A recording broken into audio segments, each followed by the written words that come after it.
Hi friends, பார்த்தீங்கன்னா big pass வந்து முடிஞ்சிச்சு. ஸோ எல்லாம் நினச்சபடியே வந்து அர்ச்சனா வின் பண்ணிட்டாங்க. எங்கே மாயாவுக்கு கப்பு கொடுத்துருவாங்களா அப்படின்னு சில பேர் எல்லாமே சொன்னது தான். வந்து கடைசியில் வந்து அர்ச்சனா ஜெயிச்சிட்டாங்க.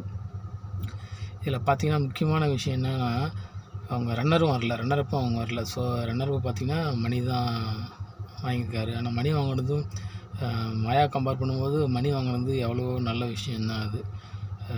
ஸோ மணி வந்து ரன்னரப்பு, அர்ச்சனா வந்து வின் பண்ணிட்டாங்க. ஸோ இது ஒரு நல்ல விஷயந்தான். ஸோ பிக் பாஸ் வந்து இதோட இன்னையோட முடிஞ்சிச்சு. ஸோ ஆனால் இதில் என்ன ஒரு நல்ல விஷயம் பார்த்திங்கன்னா, அந்த மாயா குரூப் வந்து செகண்ட் ப்ளேஸ் கூட வர முடியல, அவங்க குரூப் எல்லாமே. ஸோ அதில் பார்த்திங்கன்னா இன்னொரு விஷயம், நல்ல விஷயம் என்னென்னா, பிரதீப் வந்து இதுலேருந்து போட்டிலேருந்து வெளியே போனால் கூடமே, ஆனால் வந்து அர்ச்சனாவுக்கு வந்து விஷ் பண்ணியிருக்காரு. ஸோ அதுதான் ஒரு நல்ல மனசு. ஸோ அப்படி தான் இருக்கணும். அது ஒரு கேமு, அவளை ஜெயிச்சிட்டாங்க, அவங்களுக்கு விஷ் பண்ணணும். ஸோ அது நல்ல விஷயம். ஏன்னா அவர் தான் வந்து ஃபஸ்ட்டு விஷ் பண்ணியிருக்காரு. ஸோ அர்ச்சனா வின் பண்ணதை வந்து பிரதீப் வாழ்த்தும் சொல்லியிருக்காரு. Okay friends, so Bigg Boss முடிஞ்சிச்சு. ஓகே, பாய்.